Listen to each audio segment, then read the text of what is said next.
Blog Talk Radio. Welcome aboard Flight 1969, service to JetNation Radio. Look at what a leader this guy is. Bolster's fighting for his job this year. This is what quarterbacks are made of. Doug Middleton get a 50-yard onside kick. How stupid can you possibly be making that much money? Folks, grab a snack. Let's go to eat a goddamn snack. And join Joe Blewett and Glenn Naughton for JetNation Radio.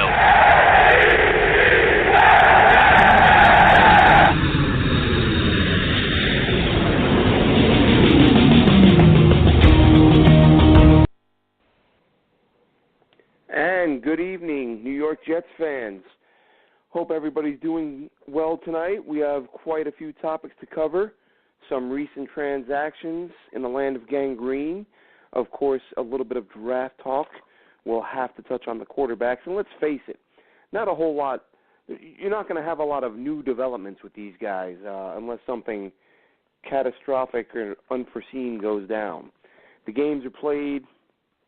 The pro days are done. For the most part, interviews, teams have met with the prospects that they're scouting, and in some cases they're not meeting with the prospects they like because you get teams that don't want to tip their hand. For example, Josh Allen was reportedly meeting with the Jets, and then it comes out today that they're not going to meet, but he worked out for them privately in Wyoming, so they did get a look at him. So we'll cover some quarterback talk. We're going to take a look at some edge rushers because let's face it, once the Jets address the quarterback position at number 3, the next biggest issues they're going to have to try to fix on that roster are going to be that edge rusher, and they're going to have to add a couple of O-linemen. And the O-line is really an interesting conundrum, if you will, this upcoming season. We're going to get into that a little bit because there are definitely some questions that need to be answered. There are guys in place who may stay where they are despite having played quite poorly last year.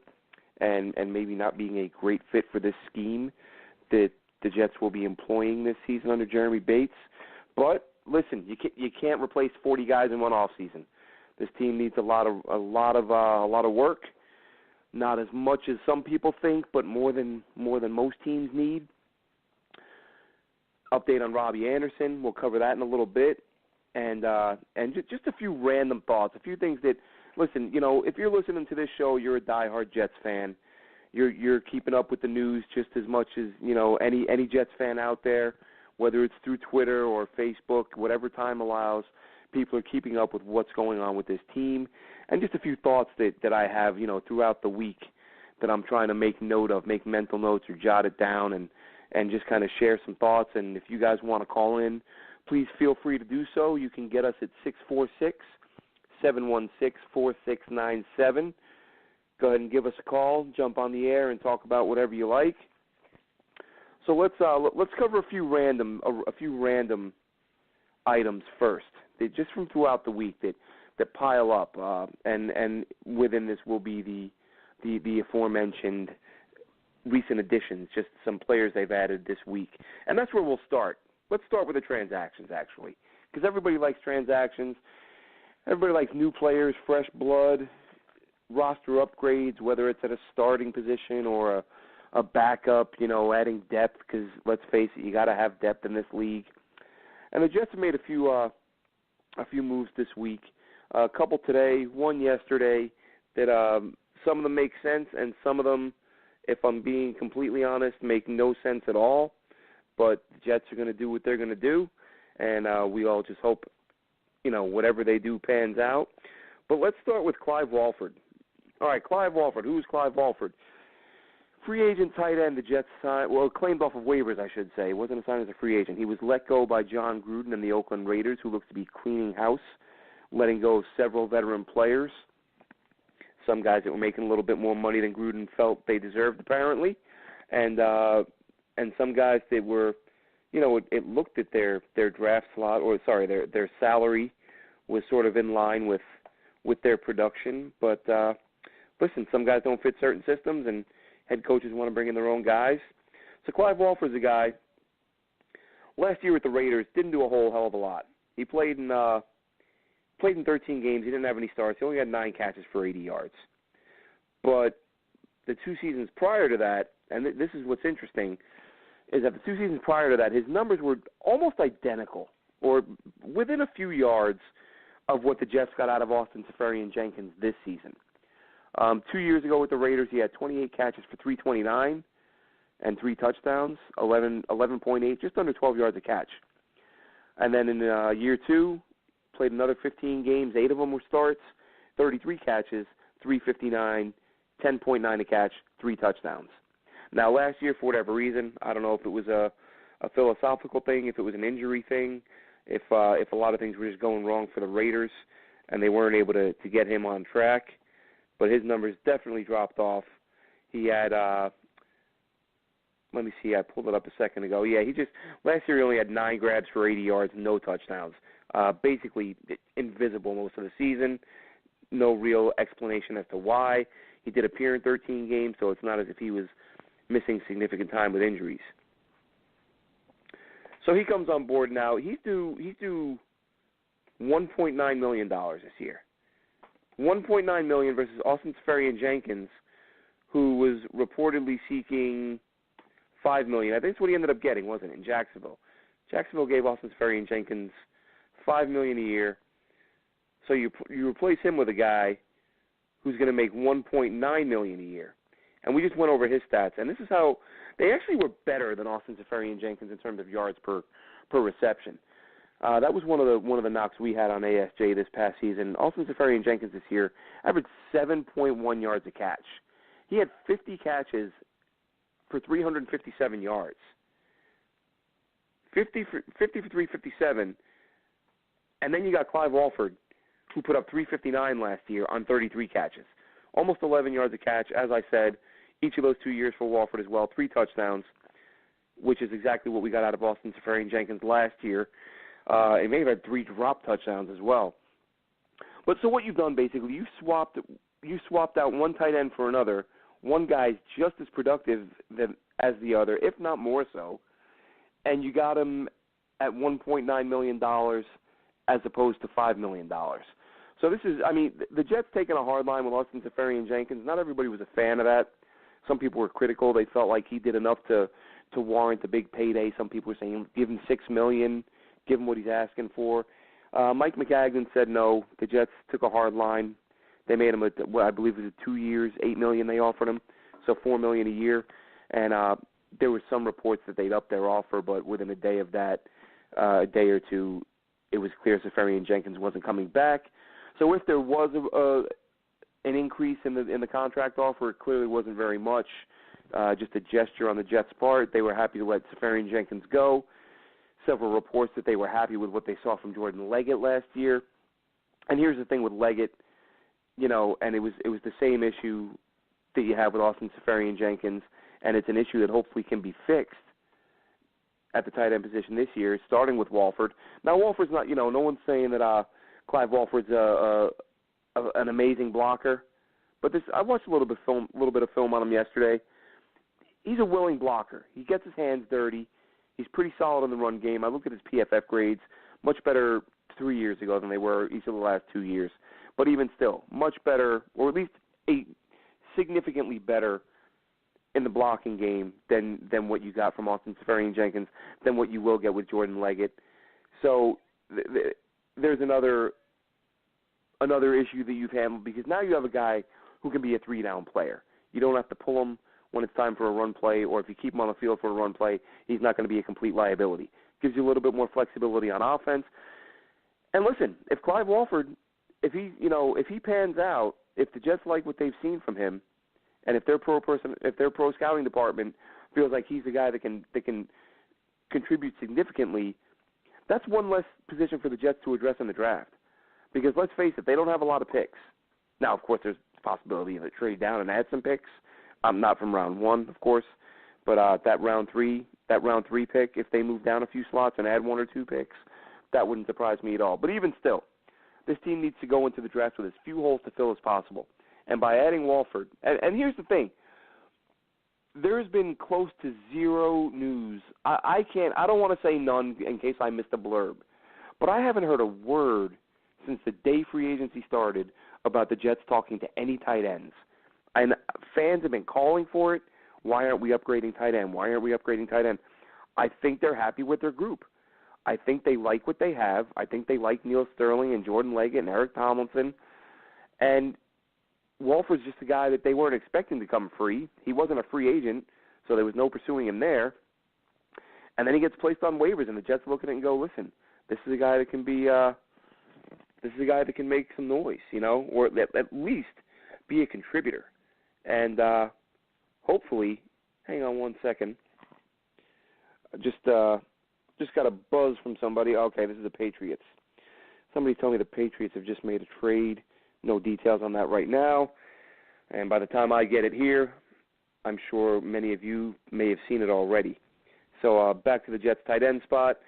Looks like they're happy. They were happy with what they had. They go out, they add Walford. And, again, at the very least, as good as what they had in ASJ. They get him cheaper, better blocker, potentially saves them having to use a mid to late round pick on a tight end. So that's a big, potentially big acquisition.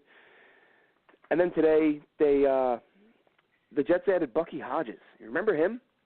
Bucky Hodges. Now, this is only in the last hour or so, so I haven't had a chance to look into this at all. I don't know why Bucky Hodges was available. I know he was only a sixth-round pick last year with the Vikings. Didn't even last there. He ended up moving to Carolina. Didn't really get on the field.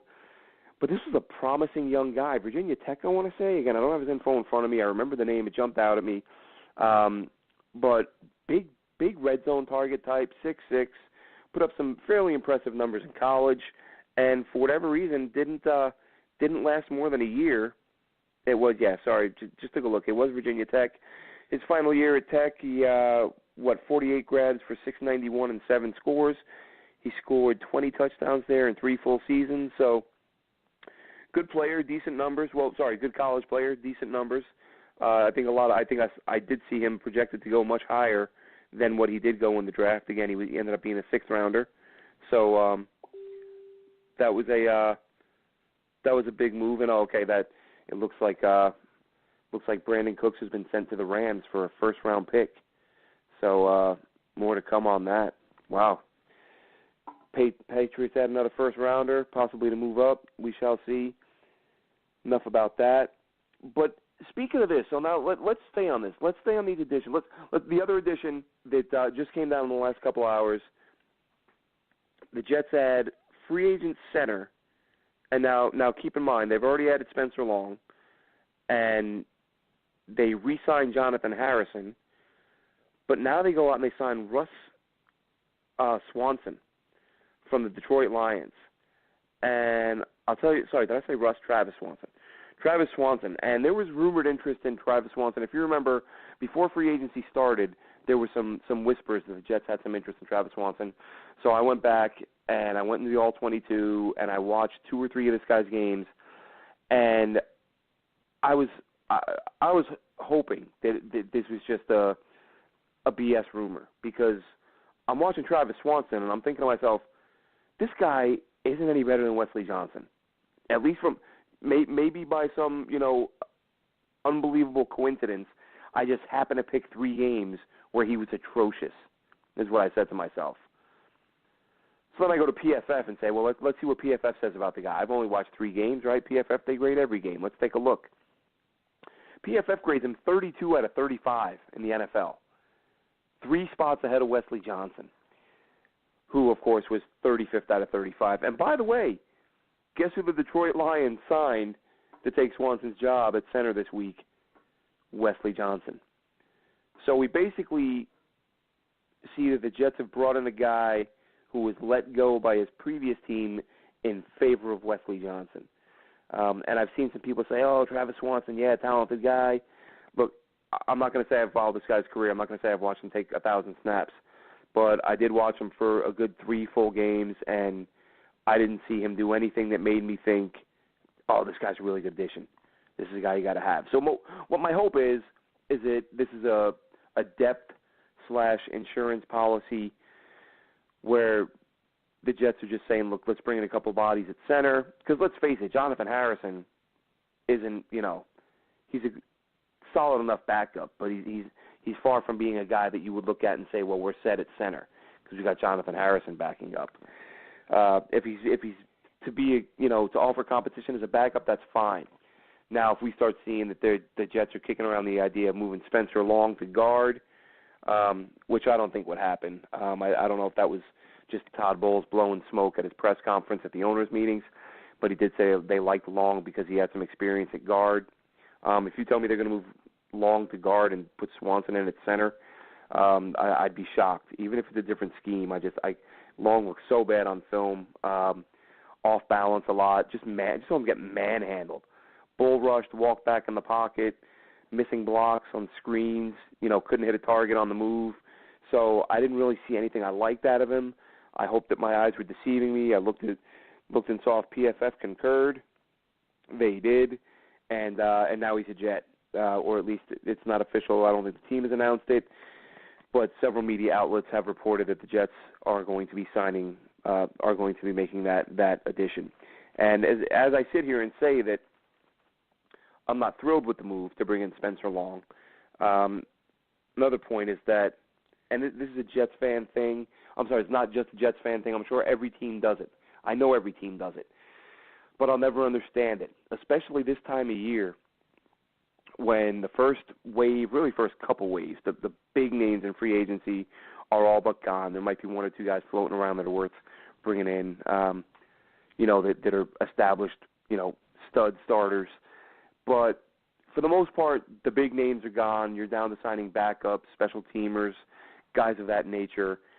And I see the Jets sign guys. And actually one I left out, of course, was Rawls. Thomas Rawls, a running back from Seattle. Punishing runner a couple years ago. Looked like he was going to be the next beast mode. Marshawn Lynch, look at this guy trucking people over. 6, 7, 8 guys trying to bring him down. And but listen, sometimes when you run like that, your body doesn't approve.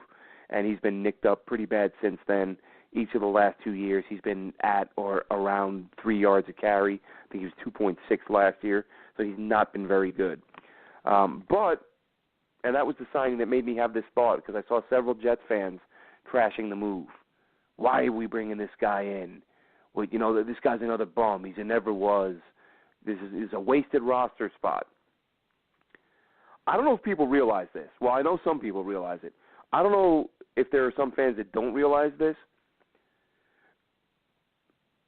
During this time of year, NFL rosters are expanded to 90 players. You can carry 90. During the season, as you well know, you carry 53. So every team in the NFL right now is allowed to carry 37 guys who they know will not be on their roster. But I see fans going to Twitter, going on the forums at JetNation.com, and losing their minds. Oh, my God, I can't believe we signed this bum. Oh, my God, what's McCagnon doing here? McCagnon is filling out his 90-man roster like everybody else in the league. I think the Jets right now are at 83 or 84, and, of course, the other 6, 7, whatever, however many will be filled with draft picks. But to sit around and complain and trash the team and trash the GM and say, what the hell are we doing here, when you sign a guy who's literally the 83rd guy on your roster of a 53-man roster. Take a step back, people. Take a step back. You got 37 guys on your roster when training camp opens that you know will not be there. You may not know the names, but you know the numbers. Of the 90 guys you have, 37 of them are going to another team or they're going into a new line of work. But getting upset about the 83rd guy on your roster in April or March is nuts.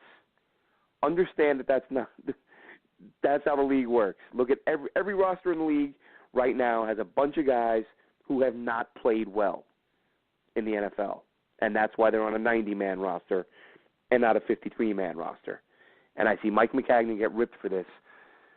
Pretty, and not just Mike McCagnon. It seems like every GM, every offseason, there's whining and complaining when a low-level free agent is signed. Low-risk, high-reward type guy. And speaking of Mike McCagnon, this is, another thing that is a little bit of a debate that I had on Twitter the other day. and which is always a good time. I mean, honestly, I love it. I love it when my fellow Jets fans can have, disagree cordially, state your case, state your opinion respectfully. It's a good time because let's face it, so many maniacs out there that want to, the internet tough guys, Twitter trolls that launch into a personal attack because you disagree with them about a football player who you've never met in your life. It's a bunch of lunatics. Anyway, had a nice cordial debate. I've heard this knock on Mike McCagnon several times from Jets fans, is that he plays it too safe in the first round. He takes the obvious player, which, folks, there's no obvious players, okay? Revisionist history allows people to sit back and point at those first-round picks who had good careers and say, oh, well, that was obvious. Yeah, what about the guys that were picked before him or right after that guy that sucked? Why wasn't that guy obvious? Why is it, a player drafted at 8, 9, or 10 was obvious, but the guys ahead of him drafted at 2, 3, and 5 that were out of the league in 4 years, they weren't obvious. It's not about obvious. It's about picking players that you believe will succeed. Sometimes you're going to hit, sometimes you're going to miss. But I hear this thing, Mike McCagnon, he's always playing it safe. Leonard Williams, Jamal Adams. What, he's got to take some gambles on a quarterback. It's like people just became Jets fans 20 minutes ago.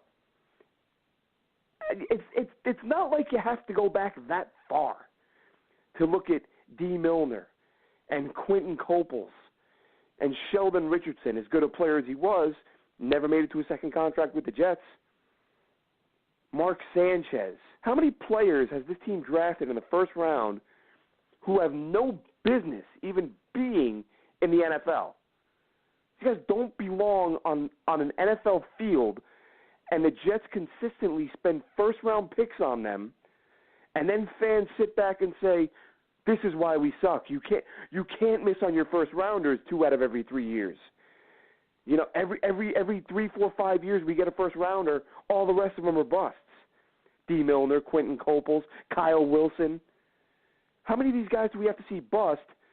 We finally get a GM in here who looks to be, at the very worst, 2 for 3 on his first 3 first-rounders, depending on what you consider to be a success. Me personally, I would love every Jets draft pick to play fantastic. Now, Darren Lee hasn't been the impact player we'd hoped, but he's done enough good things that you can look at him and say, still a young guy, only a couple years at the position, he may improve, even if he doesn't. Even if he kind of levels off, he can be a decent football player for you for a little while. You couldn't say that about D. Milner, about Quentin Coples, about Kyle Wilson, about Mark Sanchez. These guys were just bad. They were just bad. They weren't good football players. Well, not good NFL football players. And people complain now that we have a GM who's making good first-round picks because they're not risky enough, because they're too obvious. Which way do you want it? Do you want players that you spend your first-round picks on who can contribute and you hope be impact players? Or do you want to keep rolling the dice and get a decent player every 4th, 5th, or 6th year? I don't understand it. I don't get the logic. I don't get people being upset with a guy who's not. Now, listen, I get it. I know a lot of people last year who wanted the Jets to take Deshaun Watson in the worst way. And they, of course, went with Jamal Adams. The value of a safety versus the value of a quarterback isn't even debatable. We all understand that. Deshaun Watson played a few games and tore it up. He was, he came out and played like he's one of the best quarterbacks in the history of the game. I mean, let's not kid ourselves. The guy looked fantastic. You want to knock a GM for that? I can't fault you. I can't. But let's also keep in mind it's, what did he play? 8 games. Let's see how it unfolds. He might be an all-time great. He might win some Super Bowls and go to the Hall of Fame. I have no idea. Nobody knows. But if you want to knock that, I get it. But to complain that you have a GM who's, at least in the very early going, consistently getting NFL caliber football players quality players in the first round and then complain that we're not using the same methods that we used years ago that produced Quentin Copels and Kyle Wilson. I don't understand. It doesn't make a whole lot of sense to me. Mike McCagnon's done some good things in the draft. You know, I'm not going to go. We've talked about this before. He's not perfect. Not saying he's batting 1,000, but he's got some starters. He's got some backups. His first draft class, injuries killed it. You know, I mean, I'm not going to say it's time to write off Lorenzo Malden. I think it's a little bit weird that he suffered this injury that we were originally told was going to be a few weeks, and now here we are 9-10 months later, and Todd Bowles is saying he's moving around pretty well. Or don't quote me on that. I forget the exact quote. But, I mean, 9 months removed from an injury that was going to be a few weeks, I would expect the head coach to say, that dude's 100% ready to go. But you're telling me 9 months later he's not fully recovered? That's a huge red flag. Devin Smith, a lot of Jets fans are ready to write him off. I conducted a Twitter poll last week. I think it was 65% of fans said he's done. You can't count on him for anything, and I'm not at this point. You can't expect anything from him. I think all you can expect is the Jets to give him a chance to do something again. They spent the second-round pick on him. Why wouldn't you? Again, 90-man roster, folks. A lot of bodies coming into camp. Might as well let it be a guy who's working to come back, who you spent the second-round pick on. But I'll tell you what, we'll find out in time. I mean, I don't expect anything from Devin Smith, and who the heck knows what kind of 40 time he's going to run when he's back at whatever his newest version of 100% is, if he ever is. But if he's going to go out there and try to be his old self, I don't see that being in the cards. But, I mean, that was a guy who could run, but this many injuries, that may not be the case anymore. And speaking of guys who can run, news tonight on Robbie Anderson. The Robbie Anderson situation is basically one where, as we know, he was arrested a few weeks ago for driving over 100 miles an hour in a 45-mile-an-hour zone, made several obscene, lewd comments threatening the arresting officer, threatening his wife, things. It's basically a laundry list. And now these charges have been dropped. They're now downgrading Robbie Anderson's case to, I think, a misdemeanor. They're going to look at it as reckless driving is all he's facing now. I'll tell you what, I'd be surprised if he gets more than a one-game suspension. With what was lingering before, I thought this could be 4 to 6 games. This is going to be ugly for him, especially with the previous incident at the concert with an altercation with law enforcement, which did eventually look to be bogus on the part of law enforcement. There, at the very least, there were some huge questions there that brought into kind of put things under the microscope in terms of the validity of the actions of the officers involved. So I think Robbie Anderson was in a position where he may have gotten away with little to no discipline from that incident because it was shady at best on the part of the police department. And now you had this incident follow it up, and you thought, well, how many times can you get lucky? You thought at least 4-game suspension. Now it's downgraded to a traffic violation. Reckless driving. Robbie Anderson might be looking at a 1-game suspension this year. So imagine that. I'll tell you what. I said it a couple weeks ago. Terrell Pryor, Robbie Anderson, Quincy Enunwa, Jermaine Kearse, whoever they plug in at tight end. And I'm forgetting somebody. Who am I forgetting? The kids, the Hansons and the Ardarius Stewarts. It can be an exciting group, really exciting group. I think this is a team right now that, as I said earlier, the constant talk is going to be about the quarterback position. Who comes in? Is it going to be Baker Mayfield? Is it going to be Josh Rosen? Does Sam Darnold fall? Are the Browns going to shock people and take Josh Allen at number 1? Are the Jets going to take Josh Allen? These questions have already been bounced around 1,000 times, and they'll probably be bounced around 1,000 more in the coming weeks. Every mock draft you find is just different variation of the same 4 or 5 guys going in that top 5. I know, me personally, I've been back and forth on the Baker Mayfield versus Josh Rosen. Who do you want? Do you want the guy, with the off the charts completion percentage, great leadership, plenty great arm, people say Josh Rosen, that Baker Mayfield doesn't have a strong arm, I don't know what the hell they're talking about. I think they're just looking at the fact that he's 5'11", or 6'1", or whatever it is, and they're assuming he's too short, small guy, can't throw it. He was second to Josh Allen at the Combine in velocity, and if you watched him play at Oklahoma, you saw him throw plenty of balls between 40, 50, 60 yards and just dropping it in the guy's arms, and sometimes doing it on the run. So Baker Mayfield's the guy. The traits are there. But then there's Josh Rosen, the more polished guy, the guy who's ready to start from day one, according to a lot of experts, whereas someone like Mayfield might need a little time. But no matter who it is, as I said earlier, these targets, these receivers that this team has assembled, they're going to have a lot. They're going to have a lot to work with. This isn't going to be a Geno Smith or a Mark Sanchez situation. Well, let's be honest. Mark Sanchez had some weapons early. Holmes, Braylon, Keller, Thomas Jones, great running game. That year 3 or 4 that all dried up, but his first couple of years, Mark had plenty to work with here. But whether it's Baker Mayfield, Josh Rosen, Josh Allen, who will, let's face it, we did another poll on JetNation.com, and between the three, Allen, Mayfield, and Rosen, who do you want? Because assuming all the experts are right, and assuming Sam Darnold goes first overall, which of these 3 quarterbacks do you like? And Josh Allen was way down there. I think he got 13% of the vote. It was pretty bad. He's clearly not a guy Jets fans want. But I understand the intrigue from the people that like him. I really do. The guy definitely, he undoubtedly has off-the-charts tools. The velocity, some of the throws he makes on the run are unbelievable.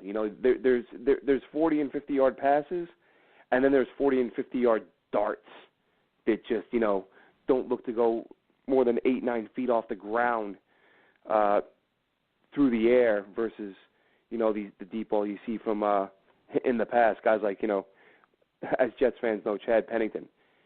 Pennington would complete the odd 40-yard pass, but let's be honest, he'd have 40 yards of air under it to get it there.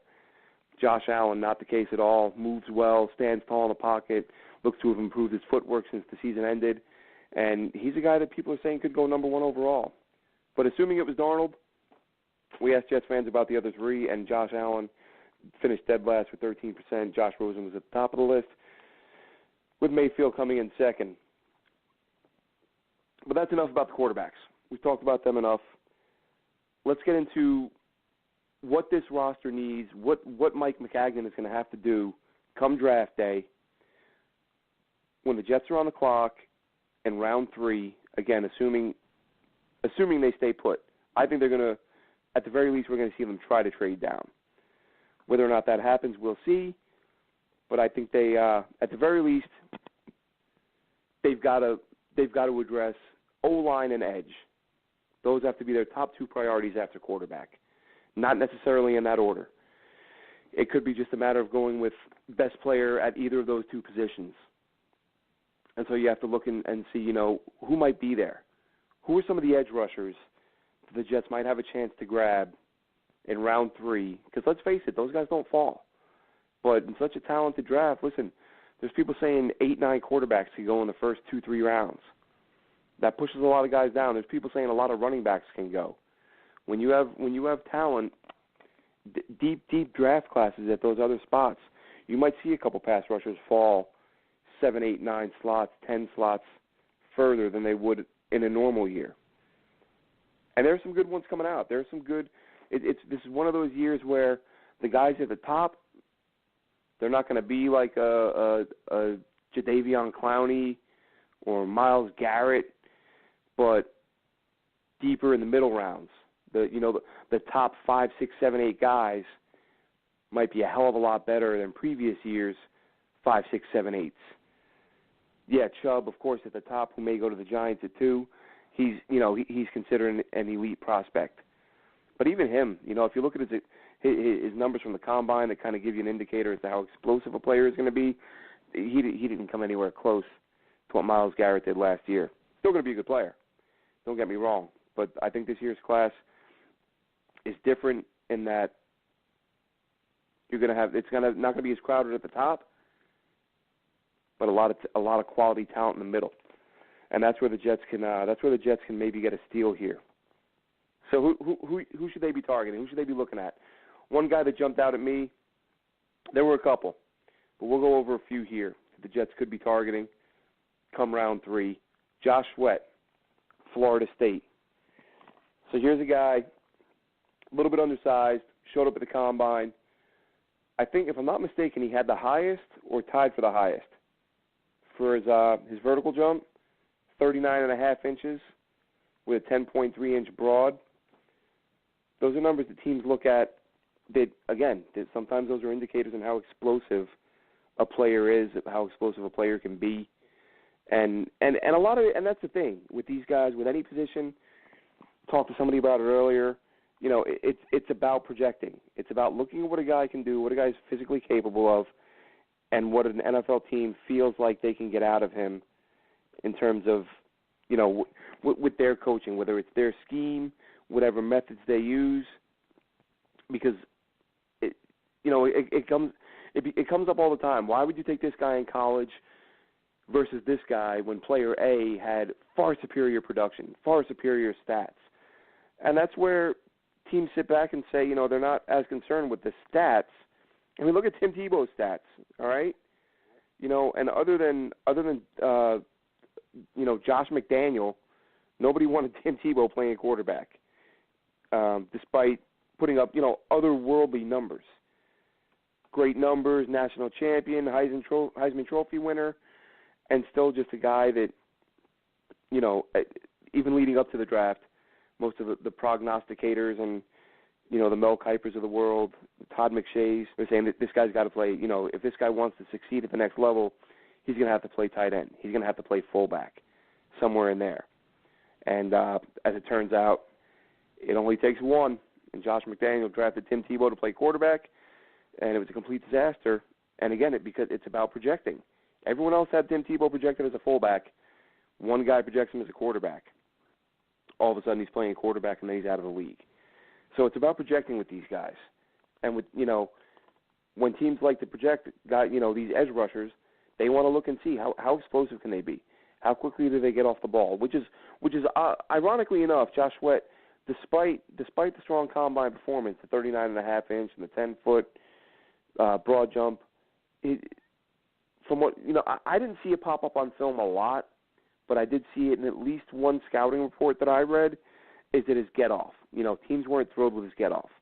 Thought he was a little bit slow. You know, wasn't the first guy off the ball the way you'd want him to be. And that's one of those things that, you know, it's going to jump out right away at a scout. But a guy on the opposite end of that, and this guy is one of the more interesting prospects to me. Kamiko Toure out of Rutgers. Here's another edge guy who wasn't as productive in college as you might like in terms of sacks. But he's also another guy with excellent burst, explosive guy, another guy with those traits, showed it at the combine. He's opened a lot of eyes. I've seen him projected as early as the second round. I've seen him projected as late as the fifth round. Now, there are, you know, some durability issues. He's missed a significant chunk of time, which I understand. These things happen. But when you're talking about edge rushers, when you're talking about trying to find one outside of round one, sometimes you got to gamble. Sometimes you got to gamble on a guy who, you know, maybe you normally wouldn't have him on your board because of injuries, but you need that edge rusher. And this isn't the first round. We're not talking about a first-round reach. We're talking about if this guy is there in round 4, 3, 4, 5, where, again, some people feel like he'll go. I think it was NFL.com actually said he'll go in round 2 or 3. The Jets have that third-round pick, and they're picking fairly high. So if they get an opportunity to grab a guy like Kamiko Toure out of Rutgers, I don't see why you don't do it. I don't see the harm in taking that plunge. And if you want to talk about a couple of other names, potential edge guys even later in the draft, I mean, everybody's talking about Shaquem Griffin, right? UCF, kid's missing a left hand, goes to the combine and runs, what are you on, a 4.38, some ridiculous 40 time for a linebacker. Very productive at UCF. I think he had 17.5 tackles for loss. Ton of sacks. Great story. Great motor. I mean, the guy does everything you look for. But, of course, people look at him and say, can this guy play in the pros with just one hand? We see guys all the time that struggle. Maybe they have their hand in a cast. Unless you're JPP and you just, you build this monster cast and use it to club people. But other than that, guys trying to play with one hand, you think there's such a disadvantage that they're a liability. And now here's Shaquem Griffin coming along, and he's just permanent, this is a 3 or 4 week thing that you get with most players. This is a guy who, has overcome a lot to get to where he is, and he's gone from being, in a position where he wasn't invited to the combine. Now he's got an invite to the draft, which is a nice story. I don't think we'll see him go higher than round 4 or 5. I think I've seen him projected in the 6th round, but they're still inviting him because it's a great story. And who doesn't want to watch that? It's going to be a great moment for that young man. So, did the Jets call his number? Is he a guy that they look at and say, we can make this work? This guy does have the speed, the acceleration. He's got the get off that he might be able to have an impact as a late round edge rusher. And it's been a need for long enough. How long does this team have to wait? As much as we talk about quarterback, as we should, it is their biggest need. It has been, the longest running thorn in the side of this team for many years now. But edge rusher, haven't had one since John Abraham, and of course that didn't work out well. He ended up getting dealt to Atlanta. It worked out in the sense that the Jets got Nick Mangold out of it with the draft pick they received for Abraham. But even still, you don't want to be in the position where that the Jets are in right now, where you're now, 11, 12 years on from having an actual quality pass rusher. But another guy to keep an eye on, and again, it's because of the durability. It's because of the fact that he missed almost 2 full seasons the last couple of years. But out of Utah, edge rusher named Kylie Fitz. And Kylie Fitz has, I want to say, 14 or 15 career sacks in just 22 games. Again, explosive numbers at the combine. I haven't seen anyone who doesn't feel like he doesn't have the tools to be an impact rusher off the edge, even if you're using him as a situational guy early on while he gets his feet wet. But it seems that there really isn't anybody that doesn't think this guy can play well if he can just stay healthy. Now, that's a huge if, and it has been a huge if for quite some time. He's missed. I'm gonna pull the numbers up right now. I don't have them in front of me. I was looking at it the other day because I was doing a little bit of homework. Looking at some of these edge guys, looking at some of the O-line prospects coming out, because let's face it, as I said earlier, that's the next biggest area of need for this team. And so I look up Kylie Fitz the other day, and the games played jumps right out at me because there aren't many of them.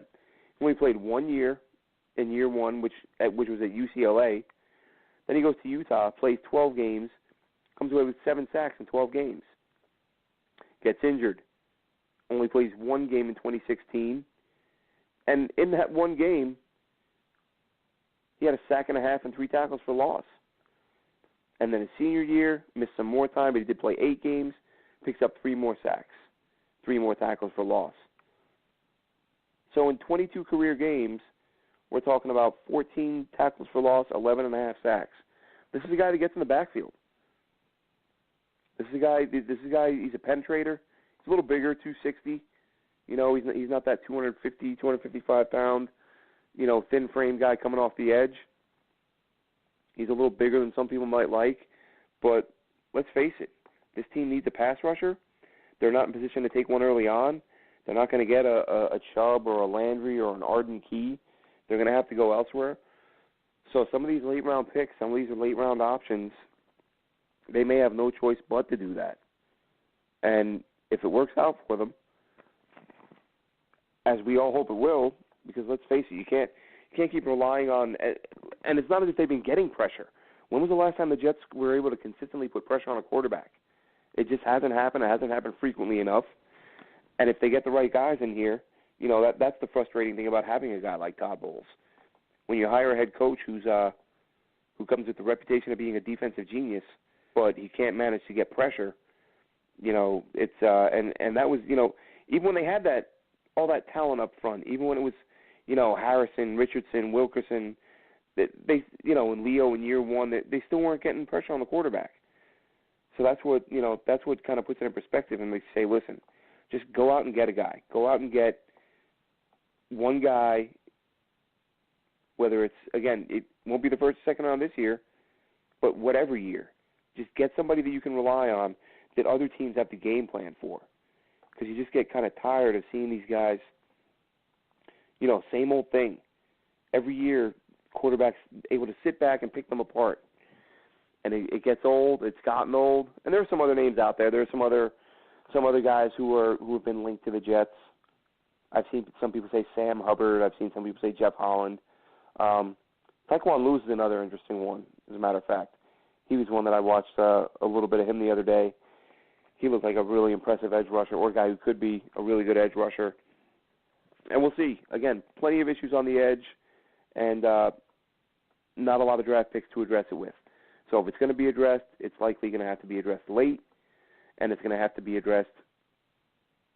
It's going to take a little bit of luck. They're going to have to hit on somebody that slips through the cracks for whatever reason, be it durability or character issues.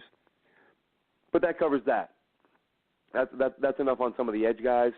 We're not going to talk about all 25 potential edge rushers. Just like I said, a couple guys that jumped out at me, and watching highlights. Sometimes you're able to get your hands on a little bit of film. You're mostly relying on game, just going and watching. Luckily, thank goodness, some of these people out here condense some of these games for you. You don't get the extended conversations between plays.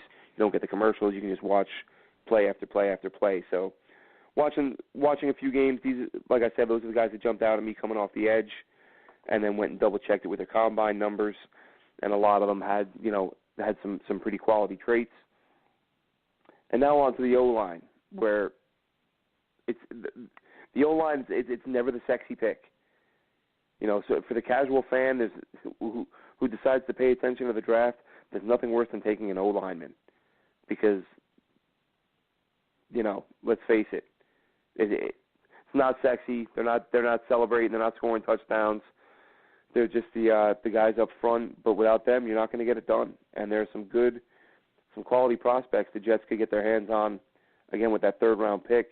One of my favorites. I think anybody who watched the Senior Bowl, anybody who loves NFL football and who tuned in to watch the Senior Bowl, or at least the practices, even just the highlights, you would have seen this guy, and I don't know how you'd come away not liking him. Alex Kappa out of Humboldt. I mean, this guy, I heard Mayock and Daniel Jeremiah talking about him, and they were right. Saying this guy just wakes up mad, ragdolling opponents, and he's kind of on a whole nother level. This guy's intensity level is crazy. I think some people were hoping to see he would play tackle. He shows up at the combine, measures in 34-inch arms or 33-inch, whatever it was. Basically, arms are too short. Immediately, everyone says center or guard. Now, if you're a Jets fan, you know that even with Spencer Long on board and even with Travis Swanson on board, the situation with James Carpenter is one that even if he is back this year, he probably won't be back. Well, he won't be back beyond that. So you've got a couple of centers with durability issues, and you've got a left guard who's probably on his way out after this year, if not sooner. So I look at a guy like Alex Kappa, see this guy with this crazy mean streak. Again, he's out of a small school, not the end of the world. We've seen plenty of guys come out of small schools and succeed. And Alex Kappa's, to me, one of the first guys that you'd want, especially trying to rebuild this locker room, this culture. The Jets want these young, hungry, fiery players. And you probably won't find a more fiery player than Alex Kappa. Him and Baker Mayfield in the same huddle, that would be absolutely fantastic. Again, just high energy, high intensity, 100 miles an hour constantly. And I'd be happy to see a guy like that come in. You don't want somebody who's drawing a ton of flags. You don't want someone who's acting like a friggin' idiot like Richie Incognito. But if you get someone like that, but dial it back a little bit, I think you could do all right. Mason Cole's another one out of Michigan, a center, who could probably play a little bit of guard if he needed him to. I think that the Jets, would be well served looking at some of these guys that have the versatility. Because let's face it, there's a lot of questions. And that's something, even when in mentioning it with James Carpenter, as much as we touched on it during the season, Brian Winters wasn't any better, but we do give him the free pass, to a degree because the abdomen. All right, so he played with torn abdominal muscle. So now Brian Winters is back this year, right? And everyone I'm hearing is always, as long as he's back to form, if he's back to being the player he was before, regardless of how good you think he was. Some people overrate Brian Winters, some people underrate Brian Winters. I think he's a good player. I think he's a slightly above average player. But, again, different scheme. I look at Brian Winters, and I don't think, zone blocking. That's where he'll excel. And he might, with this team going to what should be a heavy zone offense, reliant heavily on zone running, the Jets might not be a whole lot better off next year with Carpenter and Winters than they were last year with Carpenter and Winters. And not due to health, not because Wesley Johnson is in there and they're having to cover for him, just because of the scheme fit. So when I look at a guy like Alex Kappa, who I'd mentioned earlier, I think that he's somebody who would be able to play in either scheme. Cole, I'm not as sure about, but it wouldn't shock me if he could play in either scheme. And no matter how they go about it, it's got to be addressed. The O-line, there's some late round prospects, and that's where the Jets' focus has to be right now because they don't have the picks, they don't have the ability to get the early round guys. And there are a few tackles that I've seen mocked to the Jets. A lot of people seem to feel like that's the direction they'll go in with one of those later round picks. Maybe a Nick Gates from Nebraska, who he wasn't mocked to the Jets. I'm sorry. He's someone I was watching film on the other day, or watching one of his games the other day, and reading some of his scouting reports. I don't know that he'll be a tackle in the NFL. Some people that seem torn on that. I would think more, if we're talking about developmental tackles, okay, guys that are going to have to be brought along over a year or two, because let's face it, Kelvin Beachum is the least of the Jets' problems on the O-line right now. As long as he stays healthy, he's a guy you can live with for another year or two. So if you're going to bring in a tackle, maybe you bring in a guy who you think can, excuse me, who you think needs a couple years of development. One guy that comes to mind, and it's been hard to find film on him because it's a small school, but everything I've been reading, workout numbers, scouting reports, getting some insight from some scouts. Timon Paris, Stony Brook, big guy. Seen him listed as a guard in some sites, but from what I've seen and his measurements, I think he's a guy who you could see playing offensive tackle. And as a local guy, or at least just up the road at Stony Brook, he'd be a guy you might want to take, take a look at in the later rounds, or even a Brandon Parker, who I had the opportunity to speak with this off season, and came across as a really, really good kid, and he's another small school product out of North Carolina A&T. But I think he had a crazy wingspan, 80-some inches, 80. I can't remember the wingspan off the top of my head. But, again, he's another Brandon Parker, another sort of long-term, well, not long-term, but, a year or two away from being able to be ready to step in. But I think that with what the Jets need, with what they do need at the moment, you're not going to fix it with one late round, with 2 late-round picks. I think that third rounder, the fourth rounder at the very least, but ideally that third rounder on a guy like an Alex Kappa. Start shoring up that O-line. Find yourself some tackles. Find yourself, again, whether it's the developmental tackles later on, or if you want to go with a more accomplished tackle in the fourth round. I'm not gonna change course on my thoughts on the deal, but the trade to get up to 3. But it does, when you sit and look at the draft, there is that part of you that thinks, damn, I'd love to have those picks. But that's just being silly and short-sighted, really. It's all about having this number 3 overall. But Jamarco Jones is another guy, another tackle, who I had seen mocked to the Jets, but now you look at him and you go, there's no way he's there in round 3. He's an early to mid-round second pick. So you take him off your board and you look at something like the Tyrell Crosbys of the world, who's a offensive tackle for Oregon. But one of the more athletic guys from what I've seen so far, and here's someone to keep an eye on. And I think, from what I've seen, I think it'd be a solid fit in a man scheme, in a zone scheme versus power. Martinez Rankin seems athletic for a really big guy. Just don't know that he'll be there in round 4, and I don't know if the Jets are going to want to use that third rounder on him. I think that third rounder needs to go again, either if not an edge guy, then a guy who's going to have a chance to play. If Brian Winters, James Carpenter, if either of those guys suffers any type of injury, and even more so in the middle with Long. He missed a bunch of games last year with injuries, quad injuries, knee injuries. So if he's unable to go, then they're going to have somebody ready to step in, and that might be where that third rounder comes in, and you roll the dice on one of your edge rushers later in the draft. So who knows? I mean, there's so much that's going to go on between now and draft day that, the rumors are going to fly. There's going to be real interest. There's going to be fake interest. They're going to bring players in. You're going to hear about local visits. And, of course, a lot of these local visits and some of the smaller school guys, that's kind of getting a feel for a guy who maybe you're going to want to look at as an undrafted free agent.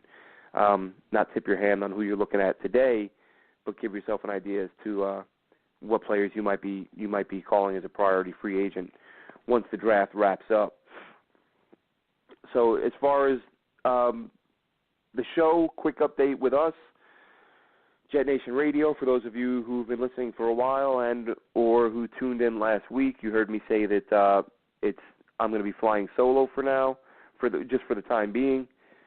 Joe Blewett's moved on to some other things, where, as I said, we wish him a ton of luck. I'm sure he'll do great things. Follow him on Twitter @JoeRB. He's got a show coming up where he'll be doing film breakdowns. That's what Joe really became his bread and butter over the last 6-7 months, and he's going to try to continue on with that, which is good for him.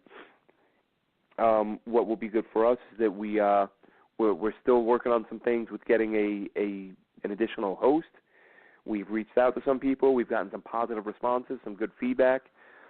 We may have some people who join us on a regular basis, but as a sort of kind of a segment, maybe a 15, 20-minute segment from an insider or something along those lines.